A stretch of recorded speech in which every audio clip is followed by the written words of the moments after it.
الحمد لله رب العالمين والصلاة والسلام على سيد الأنبياء والمرسلين نبينا وحبيبنا محمد بن عبد الله بن عبد المطلب الحبيب المصطفى والنبي المجتبى ورسول الرحمة صاحب المقام المحمود وصاحب الحوض والكوثر وعلى آله وصحبه أجمعين وبارك وسلم تسليما كثيرا مزيدا إلى يوم يبعثون.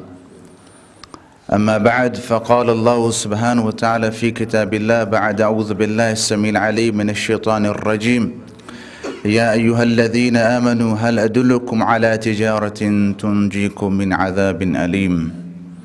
وقال النبي صلى الله عليه وسلم: الدنيا مزرعة الآخرة، أو كما قال عليه الصلاة والسلام. Respected ulama, respected brothers, sisters, Assalamu alaikum wa rahmatullahi wa barakatuh. Firstly, I would like to say Jazakumullah khair to you all for taking out your valuable time, your indispensable time to come and partake in this program. May Allah subhanahu wa ta'ala accept your efforts. May Allah subhanahu wa ta'ala accept our efforts as well. And also for the organizers of this event, may Allah subhanahu wa ta'ala accept their efforts as well. Ameen. Once, Umar ibn al-Khattab radiyallahu anhu was walking past a companion who was making dua. Allahumma ja'alni min al-qalil. Allahumma ja'alni min al-qalil. Umar ibn al-Khattab radiyallahu anhu, he stopped him and he said, this dua that you are praying, I have never heard the Rasul sallallahu alayhi wa sallam making this dua. Where have you taken this dua from? And he replied, وَقَلِيلٌ مِّنْ عِبَادِيَ الشُّكُورِ. Only a small number of Allah's servants are grateful towards Allah. And this brought tears to the eyes of Umar ibn al-Khattab radiyallahu anhu. We need to appreciate and acknowledge the blessings of Allah subhanahu wa ta'ala, and we should thank Allah continuously for everything that He has blessed us with. The air that we breathe in, this is a blessing of Allah subhanahu wa ta'ala. The water that we drink, this is also a blessing of Allah subhanahu wa ta'ala. We have clean, filtered water coming through our taps. What about those people who have no water? Or they have water, it's contaminated. If they don't drink, they die. If they drink, they get ill and they die. So what is there that we should not thank Allah subhanahu wa ta'ala? With everything Allah subhanahu wa ta'ala has blessed us with. We woke up in the morning, alhamdulillah, we had breakfast, we washed, we went to work, we went to the masjid, we prayed our salah. Alhamdulillah, no fear, no khawf, no nothing. Alhamdulillah, our day went smoothly. This is a great blessing of Allah subhanahu wa ta'ala. Imagine those people who wake up to the bangs of bombs going on in the areas, houses being blown up, family members being killed before them. So what we have and everything we have is a blessing of Allah subhanahu wa ta'ala. We have no right to complain. Unfortunately nowadays we have come a people who like to complain. We like to complain. They say even those who complain, they don't like people who complain. And that's all we do. They say never complain if you don't have a solution. If you have a solution, then complain. Allah has blessed us with so much, and we continue to sin and we continue to disobey Allah subhanahu wa ta'ala. And Allah still sends blessings upon blessings upon blessings. And I wanted to briefly say a few words regarding the rahmah of Allah subhanahu wa ta'ala, the mercy of Allah subhanahu wa ta'ala, and the importance of at-tawbah. Shaykh Ahmed Ali will inshallah be here very soon, and he will be talking about the topic, the theme, which is do not despair, which we can translate into Arabic as la taqnatu. This is a verse which was revealed. The sabab al-nuzul is that a group of pagans, they came to Rasul sallallahu alayhi wasallam and they said, "O Prophet of Allah, we believe in what you say. We believe in Allah, we believe that you are the messenger of Allah. But for so many years, we have been committing guna, committing sins. You know, these were alcoholics, these were gamblers, these were oppressors, these were people who oppressed women and children. They used to bury their daughters alive." And they said to Rasul sallallahu alayhi wasallam that, "O Rasul, O Muhammad sallallahu alayhi wasallam, we have sinned so much. What does Allah have for us?" At this, Allah subhanahu wa ta'ala revealed a verse, قُلْ يَا عِبَادِيَ الَّذِينَ أَسْرَفُوا عَلَىٰ أَنفُسِهِمْ لَا تَقْنَطُوا مِنْ رَحْمَةِ اللَّهِ إِنَّ اللَّهَ يَغْفِرُ الذُّنُوبَ جَمِيعًا إِنَّهُ هُوَ الْغَفُورُ الرَّحِيمُ.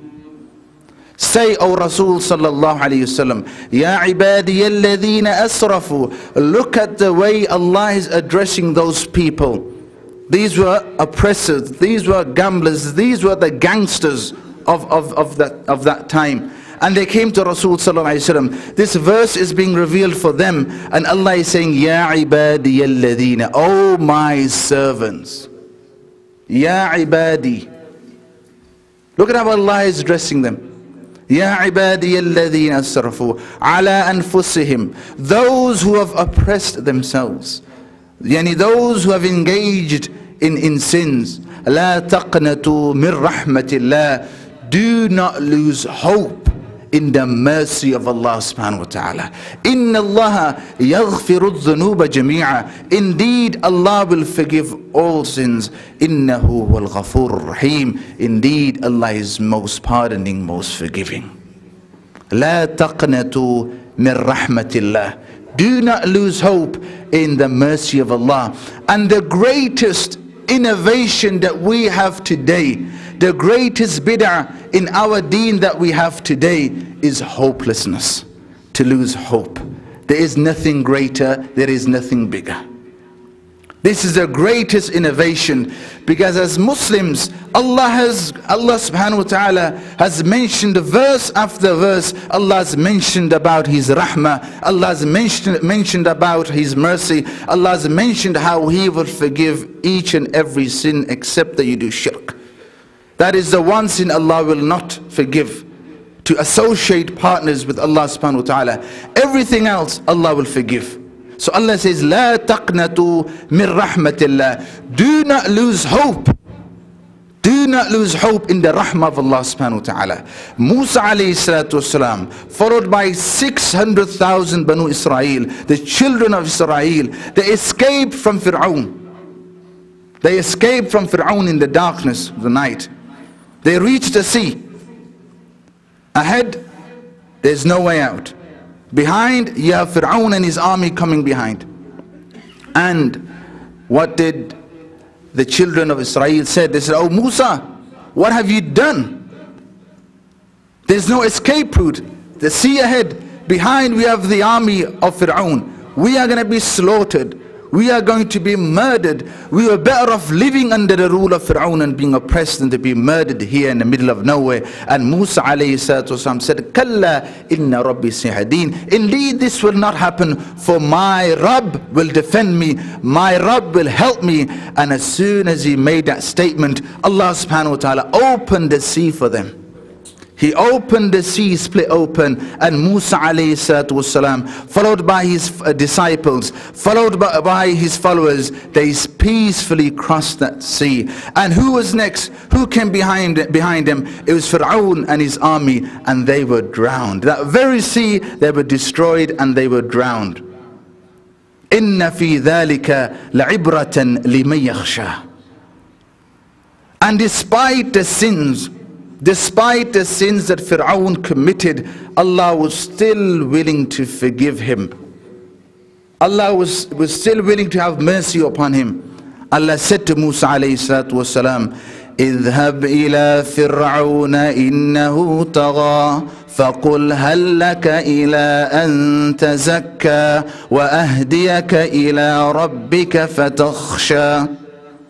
Go to Musa alayhi, so go to Fir'aun, for indeed he has transgressed. فَقُلْ هَلْ لَكَ إِلَىٰ أَن تَزَكَّى. Say to him, does he wish to be purified? وَهَدِيَكَ إِلَىٰ رَبِّكَ فَتَخْشَى. And did you show him the straight path to Allah subhanahu wa ta'ala? Does he not fear? Allah subhanahu wa ta'ala was willing to show mercy to Fir'aun as well. That was Fir'aun's loss, which is why Allah says, إِنَّ فِي ذَلِكَ لَعِبْرَةً لِمَن يَخْشَى. Indeed, there's ibrat there for me and you. In the story of Musa alayhi salatu wassalam. Musa alayhi salatu wassalam, a drought befell him and his followers. And he said to his followers, let us engage in making dua. Like we have dua, we have salah today, salatul istisqa. He said, let us make dua, let us raise our hands and make dua for rain. And the few clouds that existed, they disappeared. And his followers said, oh Musa, what is this? You told us to make dua. The few clouds that were here, they've disappeared. And Allah revealed that within that community, there was someone who had been continuously sinning. And that he would have to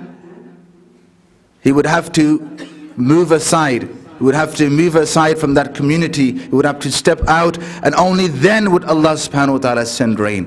Musa alayhi salatu wasalam made this i'lan. There's a person in this community Allah is naraz with, Allah is upset with. That person needs to go to the side. That person needs to step out. Only then will Allah subhanahu wa ta'ala bless us with rain. And this person is looking around. He knows who he is. He's looking around. No one is stepping forward. He was hoping that somebody else would step forward, but he knew it was him. And at this, to the nearest meaning, he made dua to Allah subhanahu wa ta'ala. He said, oh Allah, I am sincere in my tawbah to you. Oh Allah, forgive me for my sins. Allah subhanahu wa ta'ala, do not disgrace me. Allah, do not expose my sins. Have mercy on me, have rahm on me. And Allah accepted his dua, and rain started coming down. And Musa alayhi salatu wasalam said, oh Allah, how is this possible? That person has not even stepped out and you have sent rain. Allah said that that person made dua, he made tawbah, I have forgiven him. Musa alayhi salatu wasalam said, okay, so who is this person then? Allah subhanahu wa ta'ala said, I have hidden his 40 years worth of sins. Do you think I'm going to expose him to you? Look at the mercy of Allah subhanahu wa ta'ala. Every prophet that came into this dunya had a calamity. They had a test from Allah. This dunya is nothing but trials and tribulations. Ibn Abbas radiyallahu anhuma said that the foundation of this dunya is tribulations. We are in the lowest. This is the lowest level. Dunya means the lowest level. So if we came into this world thinking that everything's going to be nice, cozy and heart-shaped balloons, then we've been doomed. You know what the understanding of the companions was? They would understand this, that if we are living in times of calamity, then it is better for us to be in this state, because after calamity comes ease from Allah subhanahu wa ta'ala. After hardship comes ease from Allah subhanahu wa ta'ala. فَإِنَّ مَعَ الْأُسْرِ يُسْرًا إِنَّ مَعَ الْأُسْرِ يُسْرًا. And then if we are living in a state where we're not being tested from Allah subhanahu wa ta'ala, everything is nice and cozy and happy and everybody lived happily ever after, then we know that everybody does not live happily ever after. There is a calamity coming our way. That was the understanding of the Sahaba. Ibn Abbas radiyallahu anhu said that in every calamity there are 3 blessings. There are 3 ni'mas. In every calamity there are 3 ni'mas. Number 1, it could be worse. Number 1 is that calamity could be worse. Number 2, thank Allah that that calamity is in your worldly matters, not in your deen. If you lose your job, if you lose something, that item can come back. If somebody loses their deen, it's very difficult for that person to get deen again. And number 3, so the first one was that calamity could be a lot worse. Number 2 was that it is in worldly matters.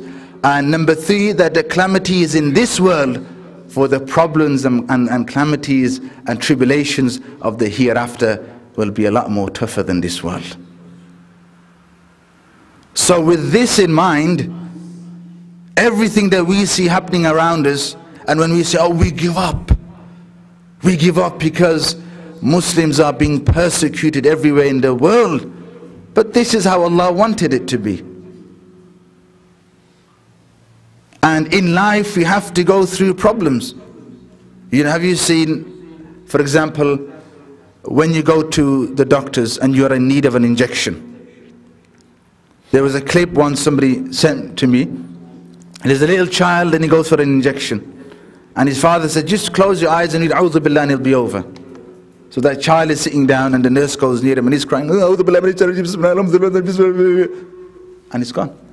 She's put the needle in, finish, khalas. He goes, huh? Was that it? The nurse said, yeah, you've had your injection. And he's smiling and he's happy. And she says, you want another one? He goes, no, one's enough. This is our condition as well. That state of panic, anxiety and worry, that's this dunya.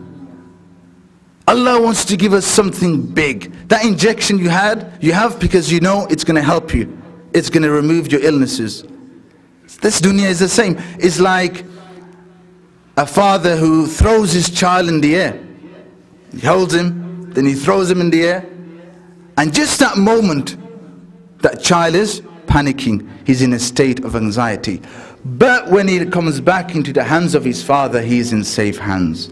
This dunya is like that as well. We came from Allah. Allah has thrown us up. We're in that phase where the child's in the air and he's worried, is my father going to catch me or not? But inshallah we will land in safe hands, in the hands of Allah subhanahu wa ta'ala. Are there any hands that are safer than the hands of Allah subhanahu wa ta'ala? No. The quality and attribute of Allah having hands, only Allah best understands. So this dunya is a test, and we are going to have many problems in our, you know, people they marry women. They have a wife, a spouse, and she's not good. But what happens? Do they give up? No, they work hard. They work hard on that spouse. So things could be a lot worse.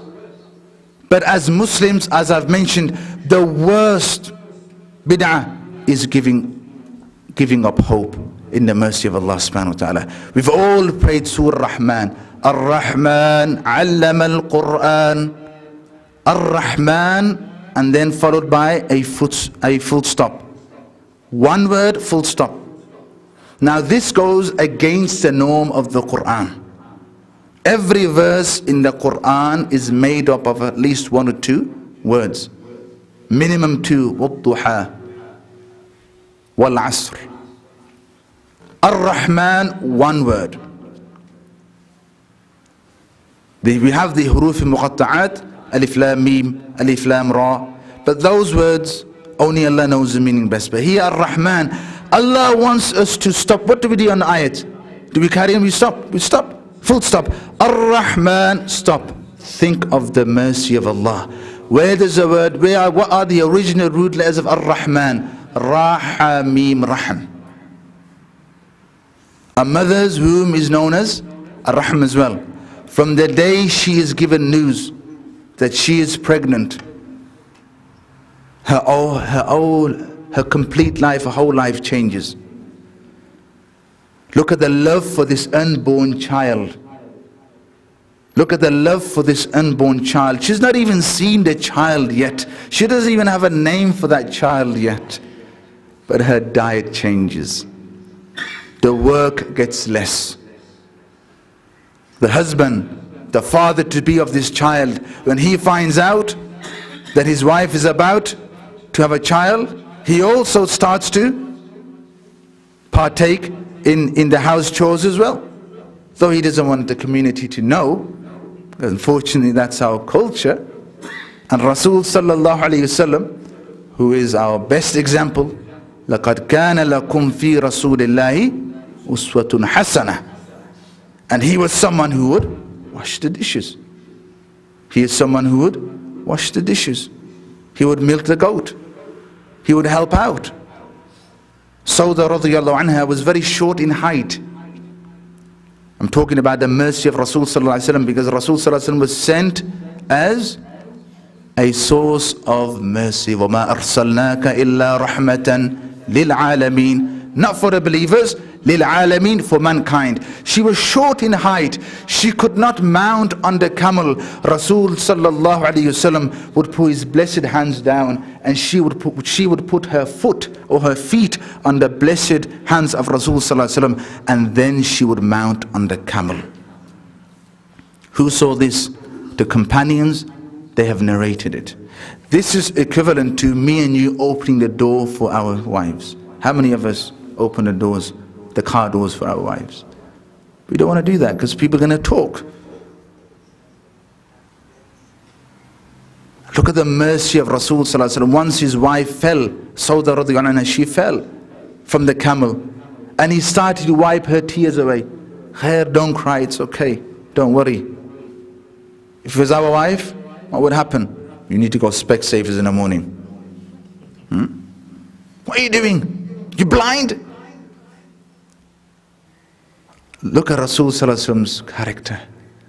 His mercy. وَمَا أَرْسَلْنَاكَ إِلَّا رَحْمَةً لِلْعَالَمِينَ. Look at the mercy of Allah subhanahu wa ta'ala. Ar-Rahman, the most merciful. Stop and think about the mercy of Allah subhanahu wa ta'ala. The mother who's not even seen this child yet, and her life changes. She starts to look after that child, unborn child. She has big dreams for that child. And when the child is born, she loses her sleep. She won't sleep until the child sleeps. She doesn't feed herself until she feeds the child. She gives so much love. Imagine if Allah removed the love, the rahm of the mothers in this dunya, there would be no mercy left in this world. There are 100 segments of mercy. Allah has sent one segment, one part of rahmah into this authentic hadith, one rahmah into this world, one part for the human race, for the jinn race, for the animals. 1%, He has kept 99 segments, portions of that love for the day of Qiyamah, as authentically reported by Salman al-Farsi and Abu Hurairah radiyallahu anhuma. If Allah removed the mercy, because the mercy of a mother is the only unconditional, natural, organic love and mercy we have in this dunya. She does so much for us. She has so much mercy upon us. And when we grow up, what do we do in return to our parents? And the greatest disease is what's in my pocket and your pocket, and that's this. This has isolated us. This is what has turned us. This is what has made us blind to the mercy of Allah subhanahu wa taala, to the mercy of Rasul sallallahu alaihi wasallam, to the mercy of our parents. Isolated in our rooms. This phone. There's a saying that this phone has brought people who are far in this world. This phone has brought them close to us, but those who are close to us, it has made us far. We don't have time to visit our parents. Just going and visiting your parents is a form of worship. You get thawab, you get reward for that. How How do we talk back to our parents? Allah has declared it haram to even say uff. فَلَا تَقُلْ لَهُمَا أُفٍّ وَلَا تَنْهَرْهُمَا وَقُلْ لَهُمَا قَوْلًا كَرِيمًا. You know what uff is? The meaning of uff is when you see, the historians have said, uff is when you see a bit of dirt in your nails and you go, it irritates you. Go, that's uff. Allah has declared that haram for you to even do that to your parents. What good is our salah, our Quran, our zakah, our hajj, when we can't even go and treat our parents with respect and show them a bit of mercy like they gave us mercy? This is why we make that dua. رَبِّ ارْحَمْهُمَا كَمَا رَبَّيَانِي صَغِيرًا. This dunya, Allah subhanahu wa ta'ala has sent us for a short time. It's a test. Alif Lam Mim. أحسب الناس أن يتركوا أن يقولوا آمنا هم لا يفتنون أفحسبتم أنما خلقناكم عبثا وأنكم إلينا لا ترجعون أيحسب الإنسان أن يترك سدى. Allah is telling us in all of these verses that do you think that you will be entering that world unchecked, that you're going to have no calamities, you're going to have no problems? But despite these problems, one thing that we cannot lose is lose the hope in Allah subhanahu wa ta'ala. Many of the literatures that we study in our universities and in our schools, okay, all these stories that we study, for example, let's take the example of Romeo and Juliet. A very sad ending. Allah has mentioned many stories in the Quran, and alhamdulillah, all of them have happy endings. The story of Ibrahim alayhi salatu wassalam, how Allah tested him when his people put him in the fire. Allah said, Ya nar, O fire, kunu bardan wa salaman ala Ibrahim, become cold and peaceful upon Ibrahim alayhi salatu wassalam. If Allah was not merciful, Ibrahim alayhi salatu wassalam would have been destroyed and burnt in that fire. If Allah subhanahu wa ta'ala was not merciful, then that knife would have cut Ismail alayhi salatu wassalam. If Allah subhanahu wa ta'ala was not merciful, Yaqub alayhi salatu wassalam would never have met his two sons, Yusuf alayhi salatu wassalam and Binyamin as well. If Allah was not merciful, Yusuf alayhi salatu wasalam would have died in that well. If Allah subhanahu wa ta'ala was not merciful, Yunus alayhi salatu wasalam would never have come back out of the stomach of that whale. If Allah subhanahu wa ta'ala was not merciful, then Ayyub alayhi salatu wasalam, who went through many illnesses, who lost his children and his wealth, Allah subhanahu wa ta'ala would not have brought him back to his original state. These stories are mentioned in the Quran for me and you to ponder over the mercy of Allah subhanahu wa ta'ala. All of these stories mention the mercy of Allah subhanahu wa ta'ala. How Allah tested Ayyub alayhi salatu wassalam. Allah took everything away from him. And then his wife, who had a job, she would do house chores for people. Her money ran out. Nobody was employing her because they knew that her husband had an illness. Her husband had an illness. And one day she came with medication. She came with some medication, and Ayyub alayhi salatu asked her, where did you get the money for to get this medication? She said, oh, I had a job. She said, but nobody's employing you. She said, no, I had a job. Second day she came back, more medication. Ayyub alayhi salatu said, where did you get the money from? She goes, I had a job. What job? I had a job. She said, no, wife, tell me the truth. What have you done? She removed her hijab. She removed her hijab.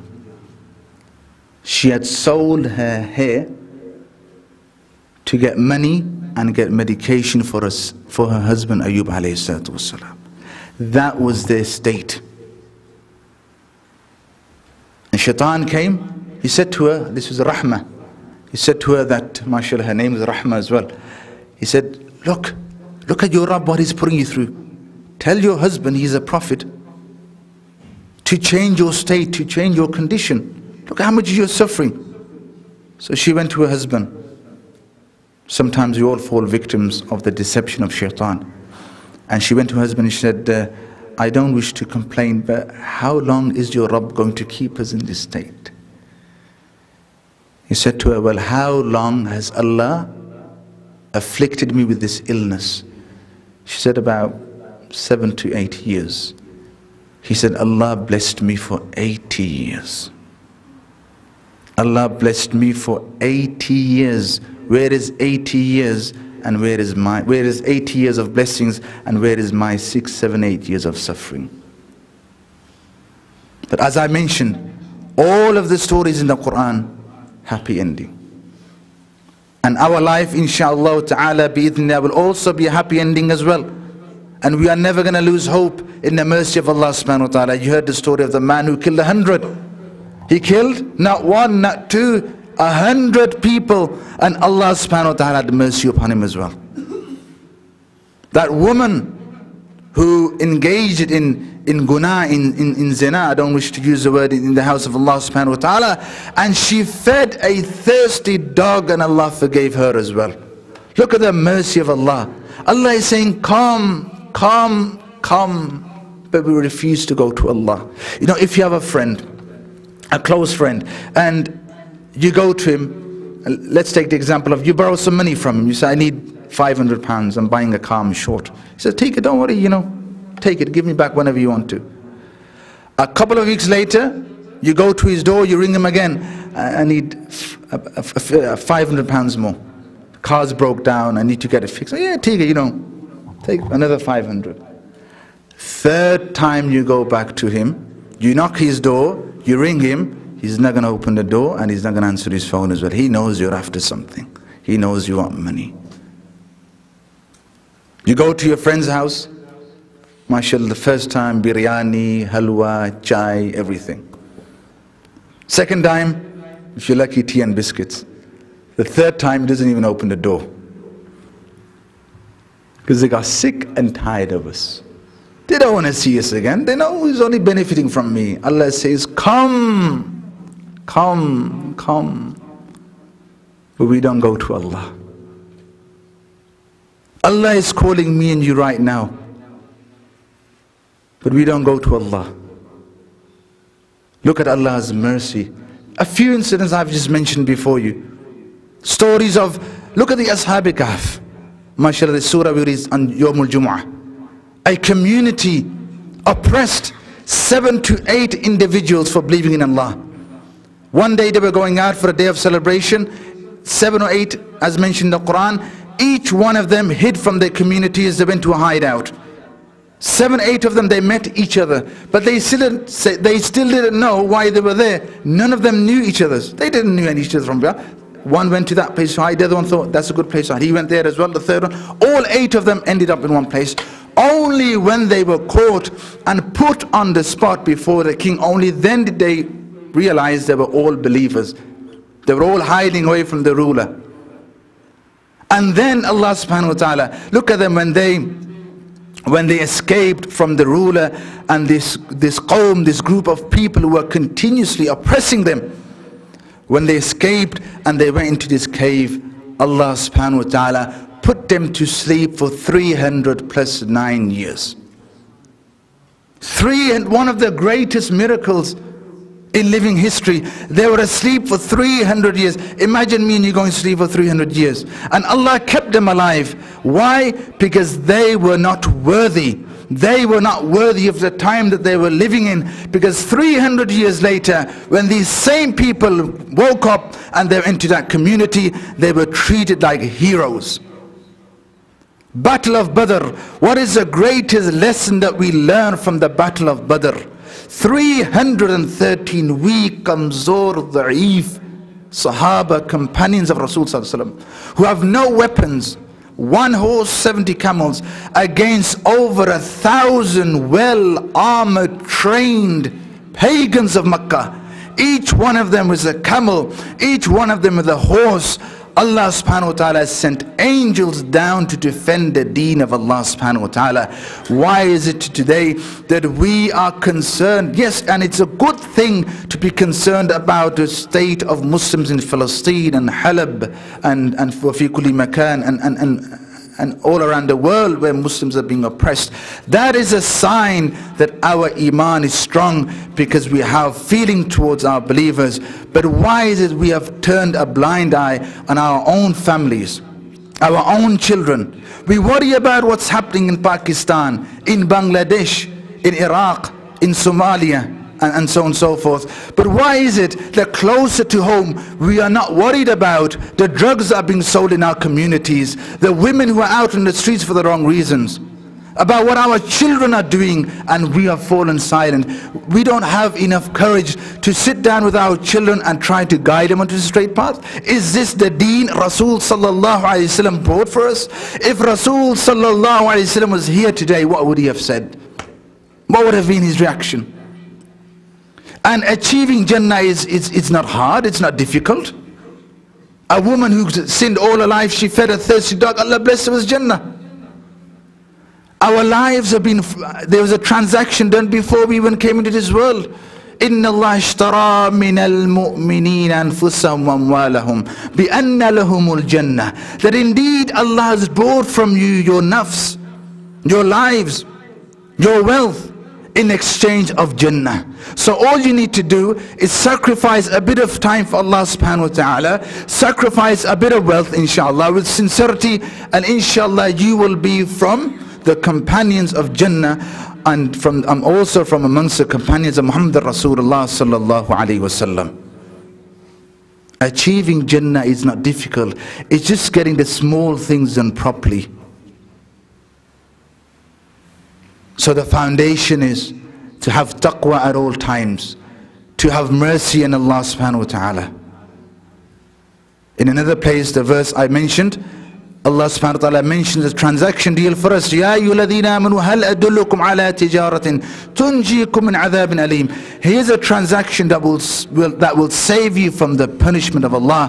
Tu'minuna billahi wa rasulihi wa tujahiduna fi sabilillahi بِأَمْوَالِكُمْ وَأَنفُسِكُمْ ذَلِكُمْ خَيْرٌ لَكُمْ إِن كُنتُمْ تَعْلَمُونَ. All you need to do is worship Allah, to follow the sunnah of Rasul sallallahu alaihi wasallam, and sacrifice your lives, meaning sacrifice a bit of your time, a bit of your efforts, and also a bit of your wealth. Allah says in the Quran, لَن تَنَالُوا الْبِرَّ حَتَّى تُنْفِقُوا مِمَّا تُحِبُّونَ. That you will never attain the state of righteousness, of piety, until you do not sacrifice what is more beloved to you.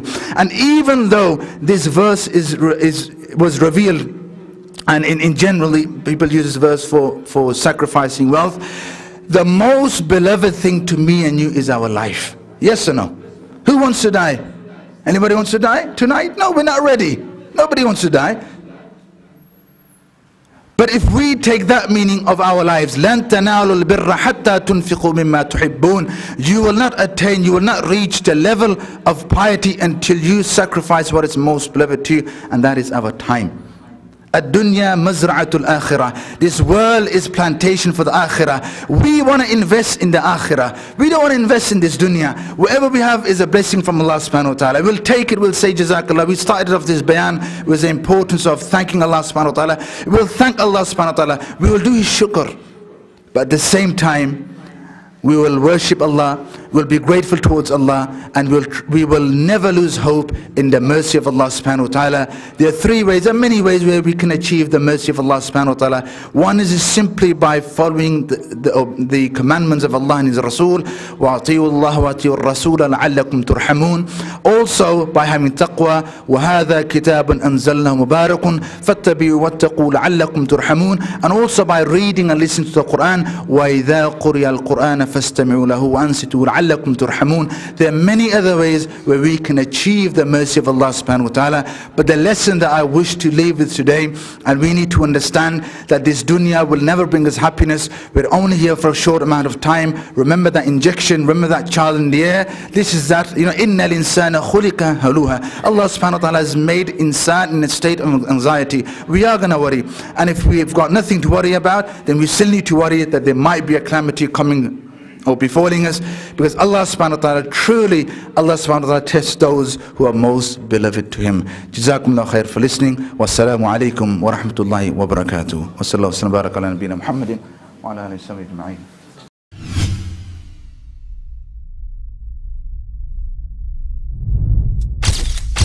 MessageTv. This is your channel. This is your channel.